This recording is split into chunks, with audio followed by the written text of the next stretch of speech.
Welcome to the Cantankerous Catholic with Joe Sixpack, the every Catholic guy. Listen to Joe tackle the really tough moral issues, current events, and politics from a Catholic perspective. Now here's Joe Sixpack, the every Catholic guy. Hello, Sixpack Nation. Welcome back to the Cantankerous Catholic, episode 89. I am hot. I'm so hot you could fry bacon on my head. After episode 88 was recorded and uploaded last week, the most cowardly Episcopal act I've ever seen took place. Bishop William Callahan of La Crosse, Father Altman's bishop, had a fraternal correction with the priest that amounted to a censure. That's all I'm going to say about Cowardly Lion Callahan this week, because I want to play part 2 of my interview with Father Altman today. I'm going to play the final part of the interview next week, but if you want to attend a chicken fry, make sure you listen to episode 91 on September 30. I'm going to fry that chicken, Callahan, because he's made a Judas play on his own priest for telling the truth. For now, though, let's get back to the interview with Father Altman. I usually promote one of my books here, but from now on until the election, I'm going to run this. I have absolutely no doubt that President Trump will win re-election in a landslide victory on November the 3rd. However, and I pray I'm wrong, on November 4th, we'll see a level of violence that hasn't been seen in America since the Civil War in 1861. Certainly we need to pray for God's mercy and protection, but we must also prepare. I'm begging you to spend the month of October building up your food reserves. If I'm right about the violence, it may be weeks before you'll be able to shop for any essentials, especially food. Be cautious, stay safe, and pray a lot. In this second installment of the interview, Father tells us of that one singular event that made a successful attorney choose the poverty of the priesthood. He also tells us about his first meeting with the man who was to be his bishop, Raymond Leo Cardinal Burke, then Bishop of La Crosse. Let's roll the tape. You know what I never did get yet, though, to answer the question. I don't know how I got off on that tangent. Your question was, well, how did I leave the law? Right. Okay, so do you have time for me to just quickly? Oh, I've got, Father, if you've got 3 hours, I've got 10. Okay, well, here's what happened. Life was good, and my whole goal was ultimately to fill my house with those 13 children. But one of the things that happened is I started running the Adoration Chapel. A dear friend of mine, Joe, in fact, what is today? Tomorrow is his anniversary of ordination. He was the Holy One. So a dear life friend of mine was the one that was running the Adoration Chapel, Jan, and her husband had been injured in a work accident, and so she finally had to let go of taking care of the place, hand it off to Joe and me, and take care of her husband. So it was about 3 years. Joe and I were running the Adoration Chapel. He was a morning guy. I was a night owl, so he'd open up in the morning. We were a small town, didn't have enough for 24/7, 365. So sometimes he would open up and I'd close it. And when we were in there together, I'd see him. I'd be sitting there, adoration. He'd be in the back with his breviary, right, with all those ribbons. He'd be flipping those ribbons around, and I'd say to myself, "Better you than me, buddy." Yeah.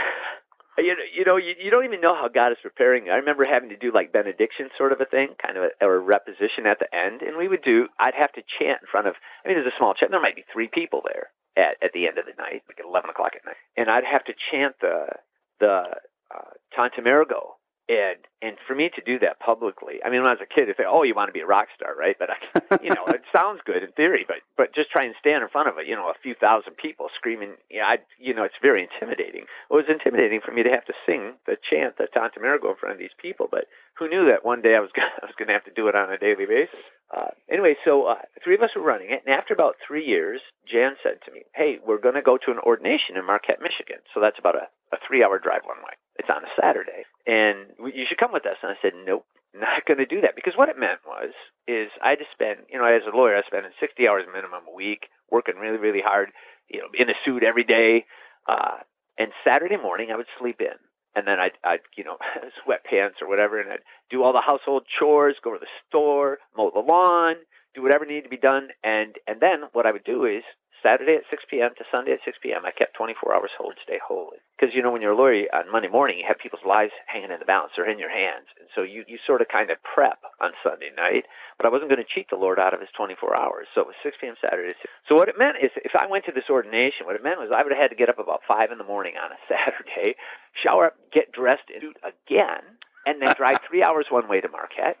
Get there about an hour early because you need a parking spot, have to go in there, sit, and I figured, oh, goodness, it's got to be at least 2 hours long. I mean, something special going on. And finally, when you get out of there, it's closing in on 1. You go get something to eat, then you have to drive back 3 hours to the Sioux, and then the day's gone. My 1 day to, recover is gone. So I said, nope, not going to do it. And she kept hounding me. Others of this whole group of holy people surrounding me, hounding me too. Well, one day Jen said to me, well, everybody should go to an ordination once in their life. And lawyer that I was still at a loss for words. I didn't know what to say. So I said, well, okay, I'll go, but only if Joe drives. And so we did. So sure enough, I get up on a Saturday morning, 5 a.m., shower up, put on the suit and tie. Joe comes at 6 o'clock, very prompt, unlike myself. And off we go to Marquette and get there about 9 o'clock. And I sit in the very last occupied pew because that's where I was sitting back. I used to do that in church. I'd sit in the ushers' chairs, behind the pew. They got tired of that. So finally, if you're going to sit here in our chairs, we're going to put you to work. That's how I started becoming an usher. And so anyways, so I'm sitting in the last occupied pew. Joe's over there, some of my other friends. And then the Mass starts. Have you been to an ordination? Yes, I have. Okay. Well, I'd never been to one. So there we go. And, it starts Mass like a normal Holy Mass, and then all of a sudden in the middle, the bishop pulls out that chair in the middle, and he sits down, he gives a homily, calls the guy up, gives a homily, and then there comes a time for, now we're going to have the Litany of Saints. So I didn't know that's what was going to happen then, but then you see the man that's about to be ordained, he lays down flat on the floor, called prostrate on the floor. Mm-hmm. And I thought, oh man, that's just like it's in the pictures. Okay. I thought, oh, that's pretty cool. And Then there comes a moment after that litany when the bishop actually ordains, and how that happens is, of course, he stands up and he goes and kneels down in front of the bishop, and the bishop lays hands on his head and prays silently. Well, I didn't know what that meant exactly at the time, but now I come to find out that this has been going on since the time of Moses and the original.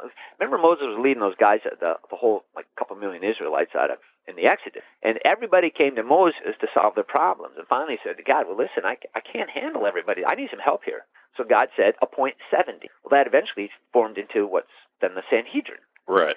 Well, when someone was getting old and needed to retire or died, well, then they had to replace them. So there was always 70. And the sign of replacing someone was they would lay hands on the head of the new guy, and that was like the transfer of power. This what you see, it's called semicha, S-E-M-I-C-H-A. I'm not sure if I'm pronouncing it correctly, but that's the transfer of power. So when you see the bishop actually do this, I didn't know it at the time.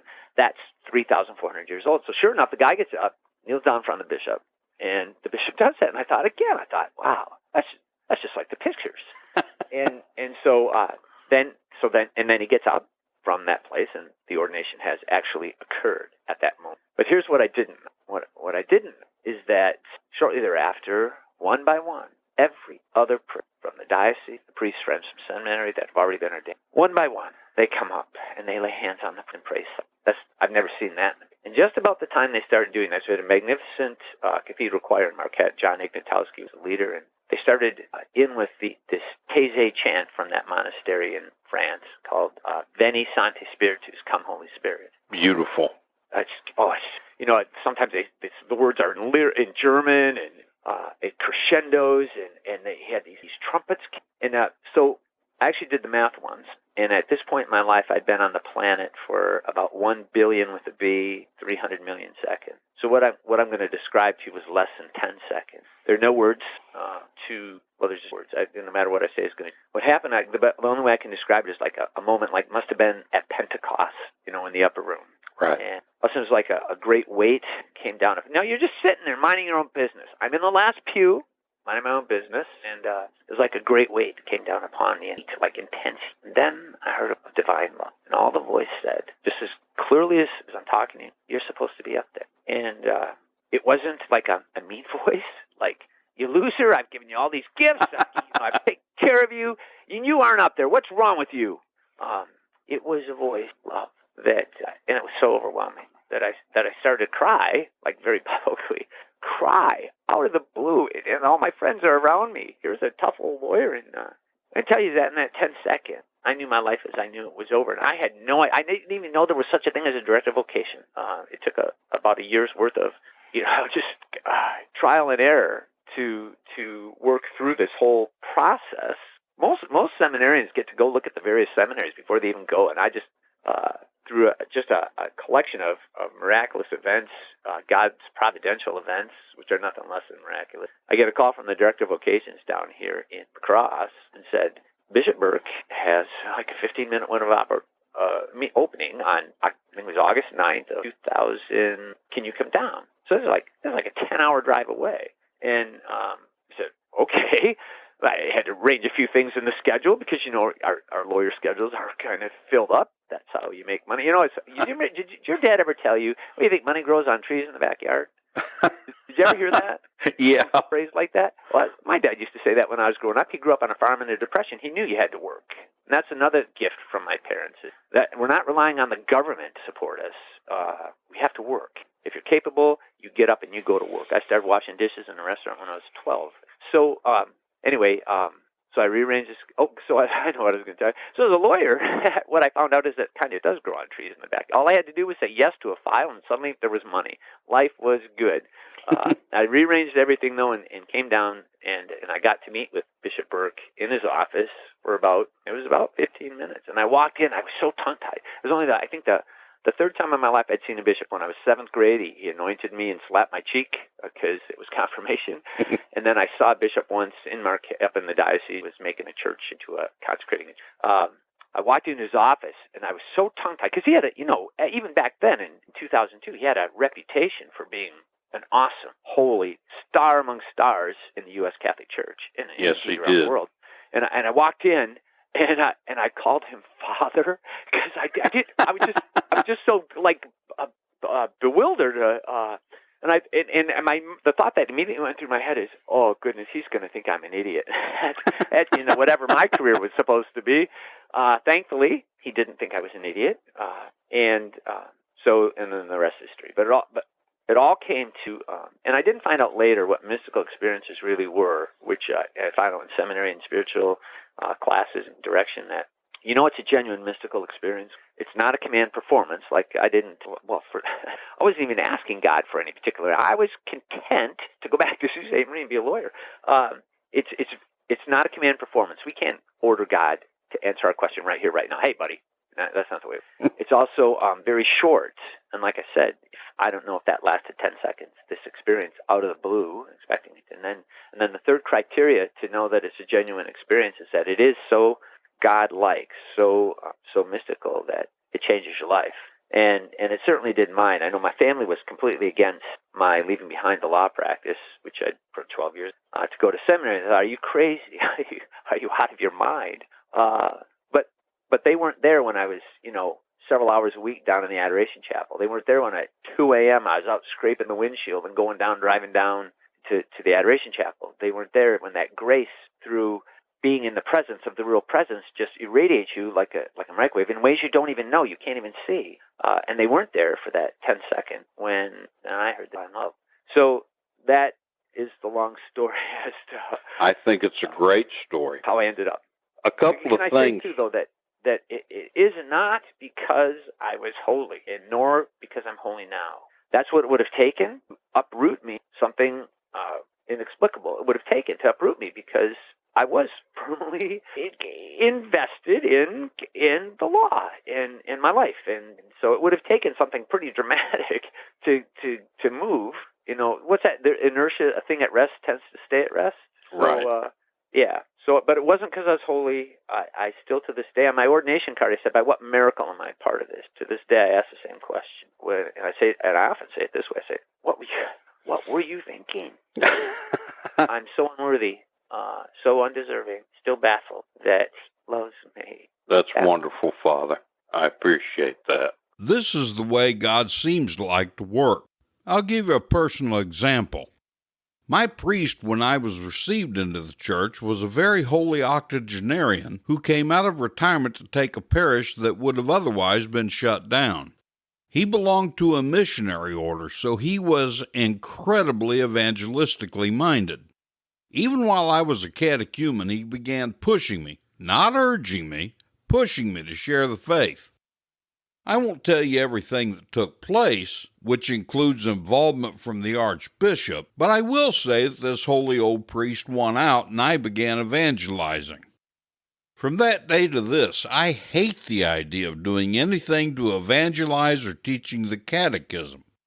Yet the only time I'm completely happy is when I'm doing those very things. A priest once told me that's a pretty sure sign I've got a vocation to be a lay evangelist. The same is true for Father Altman. What man in his right mind would turn his back on a successful law practice to become a priest? God had a plan. He causes the good things and permits the bad things in our lives to form us into the person He wants us to be in order to carry out His will. Father uses his education and training as an attorney every day in his priesthood. That's what makes ordinarily less than mediocre men so uniquely effective in their priestly ministry. And when you have one as brilliant as Father Altman, you've got an exceptional priest. Father Altman had the ability to become a very, very wealthy man as an attorney, but he followed the path God laid out for him until he embraced the poverty of the priesthood. Next week, we'll finish our interview with Father Altman. Then the following week, we're going to have a chicken fry right here on the Cantankerous Catholic.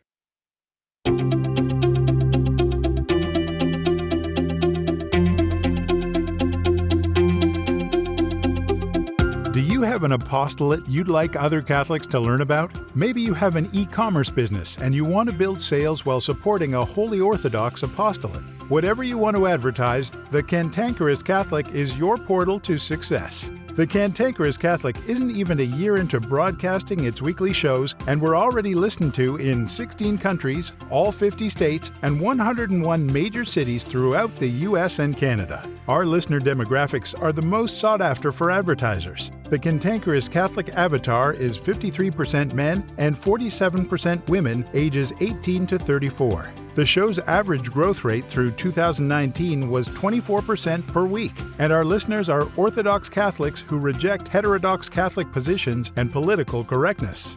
Relative to other podcasts and online advertising, our rates are extremely cost-effective and inexpensive. You can advertise in each show's show notes, in the recorded episode itself, our weekly newsletter that announces each new episode, all of these media together, or in any combination. So contact us today by filling out the form on the sponsor kit page at cantankerouscatholic.com or email Joe Sixpack, the Every Catholic Guy, directly at joe@cantankerouscatholic.com to learn how you can begin driving traffic to whatever you want to promote while helping to support a worthy, orthodox, and hard-hitting apostolate.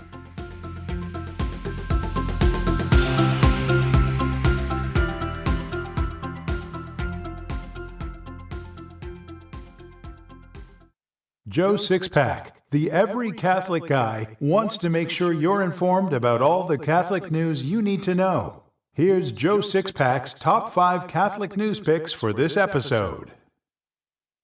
Catholic news pick number 5. Hats off to the Washington Examiner. President Trump challenged Democratic nominee Joe Biden to publish a list of potential Supreme Court nominees as he added 20 figures to his own slate of candidates for any future vacancy.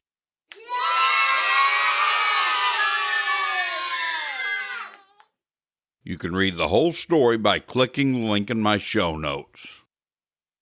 Catholic news pick number 4. Hats off to Catholic News Agency. The Bishop of St. Catharines, Ontario, is pleading for thieves to return the consecrated host after the Tabernacle was stolen from St. Catherine of Alexandria Cathedral. You can read the whole story by clicking the link in my show notes. Catholic news pick number 3. Hats off to National Catholic Register. Before January, Bishop Joseph Strickland of Tyler, Texas, had only attended a traditional Latin Mass once before and never had even said the words of consecration in Latin in the 35 years of his priesthood. He changed all that in a dramatic way, celebrating his first Mass in the extraordinary form on June 11th, the solemnity of Corpus Christi, on the church calendar, followed by traditional Catholics. That's what I'm talking about. You can read the whole story by clicking the link in my show notes. Catholic News Pick number 2. Hats off to the Falkirk Center. This piece is a response to young Christian millennials who often sacrifice their Christian values for the sake of being relevant to the world. Share this with everyone you know who's a millennial. I like that. You can read the whole story by clicking the link in my show notes. Catholic News Pick number 1. Hats off to Catholic News Agency. The Diocese of Providence, Rhode Island is welcoming 8 new seminarians this year, the highest number of incoming seminarians in nearly 4 decades. Some great news to share. The Providence Diocese is welcoming 8 new seminarians this year, the most seminarians in almost 40 years, said Bishop Thomas Tobin of Providence, Rhode Island on Twitter. Bishop Tobin is a good man. Oh, I love it. You can read the whole story by clicking the link in my show notes. Catholicism 101 is the segment where Joe Sixpack, the Every Catholic Guy, gives you little thumbnail lessons to help you better learn and understand the Catholic faith. Here's this week's Catholicism 101. This is a true story. I once knew a man who had 3 sons. All the sons were well behaved and respected their father with a love not commonly seen. He seldom had to punish his sons because they were eager to please their father. However, the oldest son got it into his head that he simply was not going to obey his father on one particular matter. The father spanked his son repeatedly for this chronic act of disobedience. It got to the point that the father knew he would lose his son to his boy's own will if he didn't break the streak of disobedience, so he decided to get creative. The next time the boy repeated his disobedience on the matter, the father sent his son for the paddle. In times past, the boy would move slowly to retrieve the paddle, putting off as long as he could the coming spanking. This time, though, the boy walked quickly to get the paddle, then returned purposefully to his father and handed the paddle over with an attitude of arrogant defiance. The father, saddened by his son's attitude, told his young son that he would have to give him a paddling more severe than he'd ever done before. He told the boy to turn around and take what was coming to him. The boy defiantly turned, then bent over to hold his ankles while he awaited the spanking. The boy heard the swoosh of the first blow headed toward his bottom, followed by a smack of the contact. The boy jerked and shuddered. Then came the second smack, and the boy shuddered a little less. By the third smack, the boy realized he wasn't being struck at all. On about the 6th smack, the boy looked around to see his father bring the paddle down again on his own leg. He had been hitting himself so hard that blood was seeping through his trousers. The little boy stood upright and wrapped himself around his father's leg, sobbing almost hysterically while begging his father to stop. The little boy began to shout, "I'm sorry, Daddy. I won't do it again. Please stop. I'm sorry." The father stopped and knelt down to hold his repentant son. As the boy's sobs lapsed into shaky intakes of breath, the father said, "Son, I need you to understand that when you do something wrong, there has to be a price paid. Your disobedience was so bad that it merited extreme punishment, but I couldn't bring myself to give you what you deserved, so I took the punishment you deserved in your place." God is the Father of us all. Jesus is his Son, but he is also the second person of the Blessed Trinity. Original sin offended an infinite being, so it deserved infinite punishment, hence the reason he created hell. All of our personal sins also offend the infinite being and deserve infinite punishment. But being the all-merciful Father that God is, he chose instead to take our punishment on himself by taking on a human body and nature, then going to the cross to die. That was the bloody sacrifice Jesus took on for us. A sacrifice is the offering of a victim by a priest to God. The Mass and Jesus' sacrifice on Calvary are one and the same, because in the Mass, Jesus makes himself present on the altar so that we can celebrate the memory of the cross, as well as apply its saving power for the forgiveness of our sins. The sacrificial character of the Eucharist is manifest in the words of institution. "This is my body, which is given for you," and "this cup which is poured out for you in the new covenant in my blood."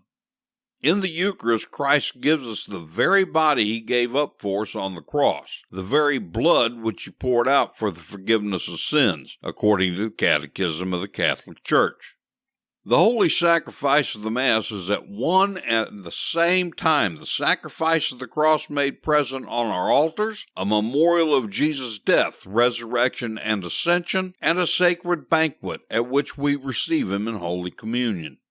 In both the sacrifice of the Mass and the sacrifice of the cross, the victim is Jesus Christ himself. He acted as the high priest who offered himself to the Father on the cross. He continues to act as the high priest of the same sacrifice in the Mass, but does so now through the ministry of his priests. The difference between the sacrifice of the cross and the sacrifice of the Mass is in the manner of presentation. Christ, who offered himself once in a bloody manner on the altar of the cross, is contained and is offered in an unbloody manner on the altar of the sacrifice of the Mass, according to the Council of Trent. On the cross, Jesus offered himself to the Father when he yielded up his spirit. In the Mass, Jesus offers himself to the Father in the consecration. The double consecration of the bread and wine represents the mystical separation of his body and blood. When the body and blood are separated, death results. Reception of the Holy Eucharist is our participation in Christ's redemptive sacrifice on the cross.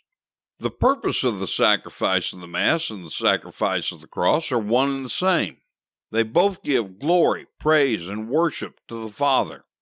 They both provide expiation and reparation for our sins and the sins of all mankind.